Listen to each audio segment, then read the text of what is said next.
Greetings. Let's talk.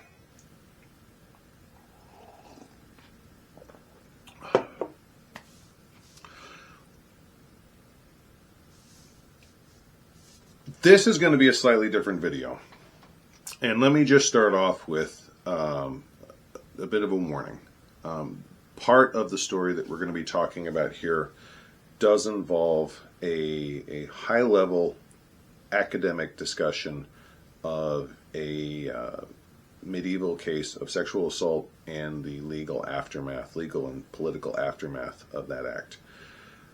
If that is not something that you want to discuss, if that's not something that you are emotionally ready to interact with at this point, go ahead and stop the video now and go find another video that will bring a smile to your face and brighten your day. If you don't have to come back to this one, I'm not going to tell anyone this is some ultimate video, but this is not a subject I normally deal with. It's not something you guys are used to seeing me talk about, so I just want to give you the advanced warning. This video is really kind of cool because so many aspects of my personal SCA voyage and medieval history, like classic medieval history or early Renaissance history, however you want to divide the line, and pre-Roman, pre-Greek history, ancient history, and modern politics, all intermesh in this story. They're all like joined. It's wild, it's crazy, it's kind of cool. And how do I tell this story? Like, do I start at the beginning and tell it going forward, or do I tell it how I was exposed to it, which kind of weaves back and forth, or do I tell it in reverse order? It's, as someone who enjoys telling stories, I had a lot of trouble sorting this out. I'm going to tell it how I learned the story. So, when I joined the SCA in '97, one of the things I very quickly established with myself and with others was that with my presence, my projection, my voice projection, my natural stage charisma, and almost unhealthy fascination with the Discovery Channel, I was very good at telling historical stories. I was very good, especially battle stories. Oh my God.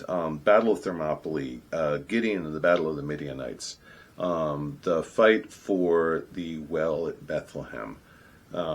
Yes, a lot of my stuff was Old Testament. The Old Testament's got some great war stories. I mean, just academically, doesn't matter what your faith tradition is. If you're looking for one text that's got some rip-roaring battles in it, like Old Testament, let's start there because it's got some good ones.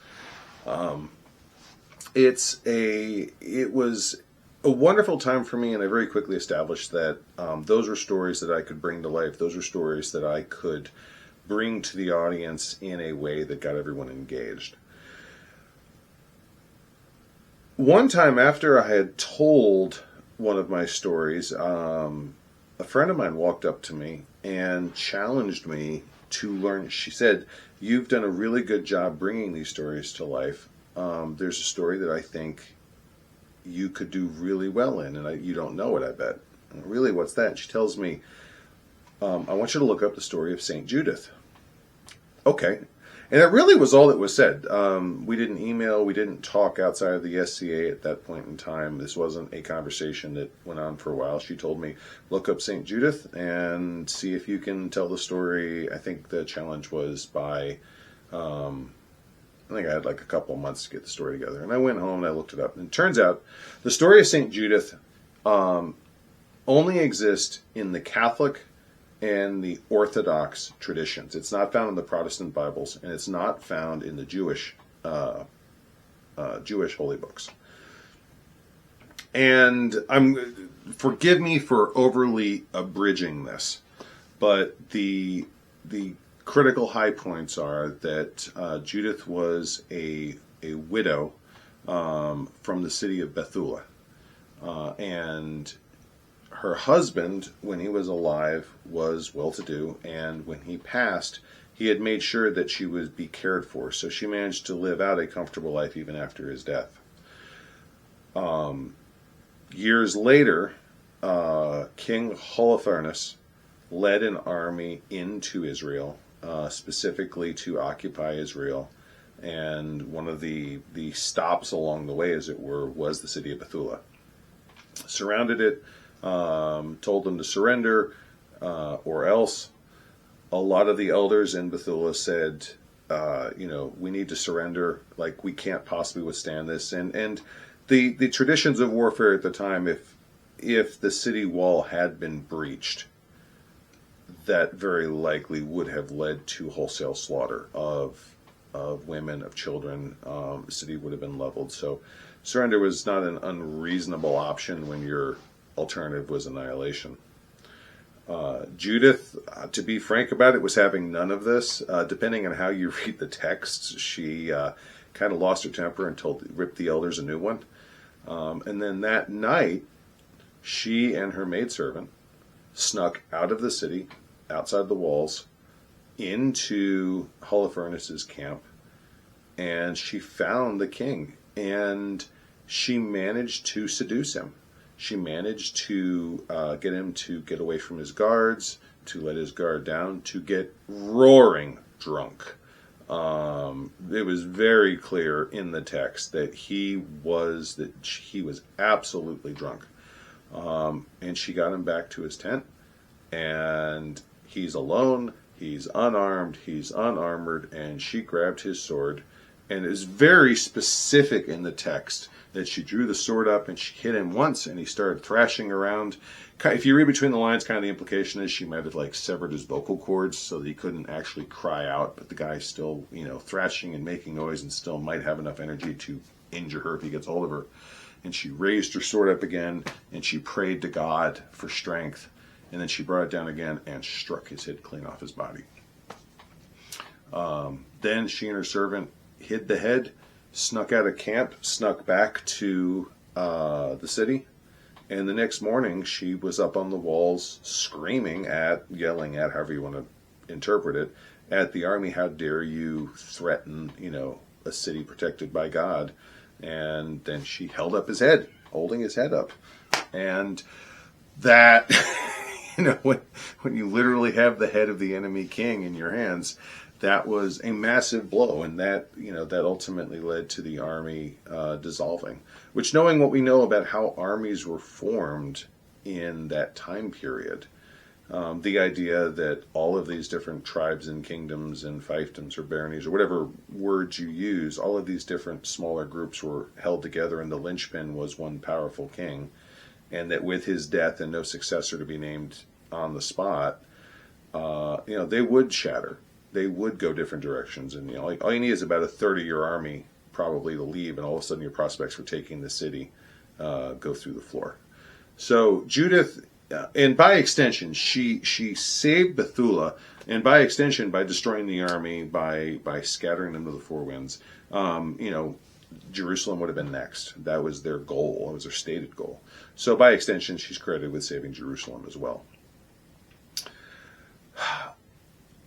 Now, obviously, there's more to that story. I told what I consider to be one of my better tellings of it at the event that I agreed to, and I stood up and I did this performance. And afterward, the lady in question, at the time, her ladyship, now Her Excellency Maeve, came up to me, and we had an audience. I think there were 20, 25, maybe 30 people there watching this whole thing. It was a bardic performance. It was a competition.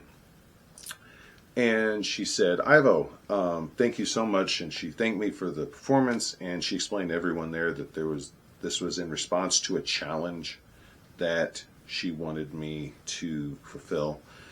And then she reached into her bag, she pulled this out, and she explained that this book is from the city of Jerusalem, the modern day city of Jerusalem. And it's just a notebook.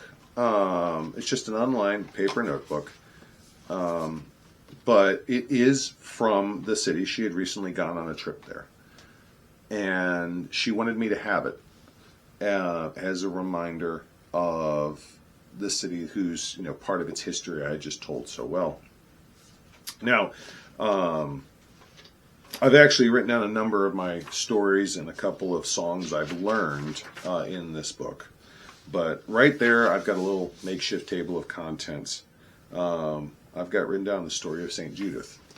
So this and the story of St. Judith, that was part of like my early days in the SCA. That was part of what established who I was in the SCA. And I've always been a huge fan of the underdog, the unexpected hero stories. That's part of my makeup. So telling the story of an unarmored Jewish widow who managed to outsmart and ultimately kill a king, an enemy king, that was right up my alley. That's the perfect story. And in the modern context, it's a beautiful story because it's a woman exceeding the expectations of the men around her. For a lot of the young women who have been in the audience, it's a great inspirational story. And also, one of the things that I call out in that story is it's very clear, while Judith did seduce this guy, she did con him into dropping his guard, getting roaring drunk. It's also very clear in the text, she didn't so much as undo one button on her outfit. She never once betrayed the wedding oath, the wedding vows that she made to her husband Manasseh when he was still alive. She used cunning and, frankly, trickery to defeat an enemy. At the same time, she preserved her honor and her dignity and never once betrayed her promise to her late husband. It's a beautiful story. Now, this is medieval on two levels, because separate from if the story is historical, that is a conversation unto itself. And there's actually a conversation to be had. Is the story of St. Judith fictional? Is it a true story where the names were changed? Is it representative of a real figure in history? That's its own conversation that you can have, and I encourage you to. Another question is, did the people of the Middle Ages who were exposed to that story believe it to be true? And also, how many and what groups and how many people in those groups within the Middle Ages in Europe had even heard of that story? Irrespective of your personal faith background, whether you are Catholic or Protestant, or Jewish, or agnostic or atheist. These are wonderful academic discussions that we can have about that story. And we do know that there were people who were aware of that story in the period covered by the SCA. And we know there were certain people who probably treated it more like literature than history. And we also know there were people who treated it very much as this is history, and we must preserve it as history. So medievally, this is an excellent artifact of medieval history, even if it never happened, even if we treat it entirely as a fictional account. It was known and understood in the Middle Ages. So you have that insight. You have, I've had plenty of conversations with people about other stories about, well, do we think they actually believe this? Or was this a bedtime story that people thought was fictional? Or how would this story have influenced or inspired people? How would men have interpreted this story? How would women have interpreted this story? Was this a story that was widely told, or was it one that was kept quiet? These are all conversations that are part of my SCA experience with this and many other stories. So feel free to have those stories as well, within your SCA group. But that's not the whole story of why we're here. Bear with me. This is where it gets really interesting. This picture right here. This is the painting entitled Judith Beheading Holofernes. is painted by the artist Artemisia Gentileschi. As you might guess, Italian. Now, Artemisia, we need to talk about Artemisia for a minute because this is a fascinating story. She was a highly influential painter in Italy. Frankly, statement. She is a highly influential painter of her period, full stop. Irrespective of her gender, she was doing things visually that other artists were not in her time. And she was also a student of some of the major influential artists one generation before her. So she was really building on revolutionary art techniques and styles in her day. She was one of the first female members of the Academy of the Art of Drawing in Italy. And she started painting. I mean, she was painting, and she had clientele as a teenager. She was painting when she was 15, and she had people coming to her wanting to commission works from her when she was 16 and 17. This woman was an amazing and gifted artist. When she was 18, she was sexually assaulted by Agostino Tessi. If I remember correctly, I think he had hired her. They were working together on a project. It might have been one of her patrons. But the bottom line is that he assaulted her. There were other people present for the assault. A lot of politics went into how it was handled afterward. And frankly, some of the people who were there actively and specifically chose to do nothing, which kind of gives you an idea of the forces at play. At the time, there was no legal recourse. Rape, as we define it today, was not a criminal offense within the judicial system of the time. So the only real legal recourse that Artemisia had was she and her father sued Tessi to force him to marry her in order to restore the family honor. It was a long, protracted trial, at which, at one point, Artemisia was forced to testify while being tortured.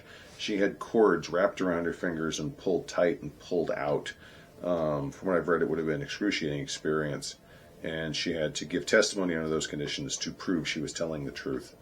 The court ultimately, now to be clear, the court ultimately discovered, on top of what Tessi was accused of doing, he had planned to, I believe he planned to murder his wife, and he was having an affair with his sister-in-law, and I mean, the guy was just generally scum, to be blunt about it. So, at the end of the day, though, the civil trial failed in its goal. He was not required to marry Artemisia. He was banished from Italy, but the banishment was never upheld, and he went on to live the rest of his life. So, if you want to know more about the story of the trial or the story of how Artemisia dealt with all of that, I encourage you to. But something you need to understand. Art is political. Art has been political as long as man has had politics. And I'm not saying all art. There's plenty of art out there that was created outside of a political context. It's there to express beauty. It's there to, just kind of interrupt a blank wall. But artists have been political as long as there have been artists. And Artemisia was no different. So, let's go back to this painting. I want you to look real closely at it. Take a look at the head of Holofernes. She very specifically painted that face. That is the face of her attacker, Agostino Tassi. And this painting was famous, and people saw it. People knew who Agostino was, and it was just this really glorious you to this man who really had been such an abominable person and had tried to ruin her life. So Agostino Tassi had to live with the fact that he'd been immortalized in this image for the rest of his life. And to this day, while a lot of people don't know who Tassi is, they know this image. People today see this image. And now you know that face on the bed of this figure about to get his head lopped off is someone who Artemisia rightfully had a claim against. She had every right to hate this man, and this was part of her vengeance on him. Was immortalizing him as the victim of Judith's blade.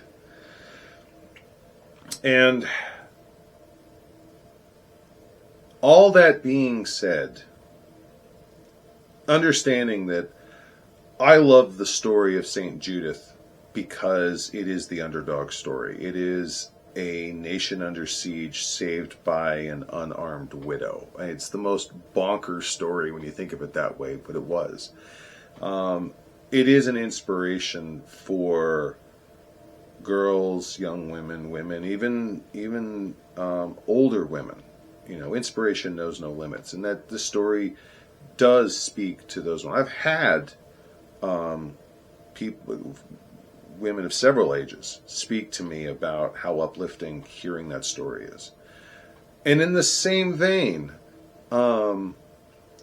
Artemisia found inspiration and worked her own life's trauma into that drawing to work her own vengeance against a powerful figure. And I like to think she got the last laugh on this, because everyone knows who she is now, and everyone has seen that picture. And the only thing most people know about Tassi is that he's the face who's getting his head lopped off in that image, which I find fitting. So, when I got up the day after the 2024 presidential election, and I saw this image being used as a political meme, completely separate from what the meme's message was and the conversation going on around it. That's another topic that I'm not here to discuss. It did warm my heart, because yet again, the story of St. Judith and the story of Artemisia and the idea of the underdog was being resurrected in this painting once again, to call out for a political cause, to call out for defiance against a wrong. And I find that a endearing, wonderful piece of history doing what it does. At the end of the day, the story of St. Judith and how it has affected the ages at this point is becoming timeless. So, thank you very much for joining me. I do encourage you, this is one of the few times I'm going to say this, go look up, I'll have some links in the show notes down below. Go look up the story of St. Judith, because again, just as a narrative story, it's a beautiful story, a wonderful piece of lore that we should, I believe we should all just be aware of, because it's a cool story, if nothing else. I really do believe that. Look up the story of Artemisia. She accomplished so much in her life from such a young age, that I believe her story is worthy of further review by us. She's right at the edge. She really reached prominence right at the beginning of the 17th century. So technically, just outside of the SCA's purview, we traditionally hold that cutoff at 1600. But nonetheless, I still think that her work speaks to a lot of the spirit and a lot of the circumstances that the SCA is representing. So I encourage you to go look her up. I'll have a link for her down in the show notes. And I whatever your modern day political beliefs are, just remember, and I encourage you to leverage the fact that art is political, and draw inspiration from that and use that as you go forward and advocate for your core beliefs and how you believe your township or your city or your state or your country should be run. So thank you again. Thank you so much for joining me. I hope you have a good holiday season, because I'm filming this on Thanksgiving. And I'll see you at the next event. Until then, goodbye, and God bless. If there are two things I've learned that drive videos these days, it's controversy and engagement. Now, I am never going to fly the controversy flag on a regular basis. It's not what I'm here for. It's not the content I want to make, and I really don't think it helps any of us. But let's do engagement. If you like this video, please go down in the comments and leave a comment. Make sure to share the video. And last but not least, easiest of all, make sure to like the video. That helps drive the algorithm. It helps get the video views and helps promote this material. Thank you very much.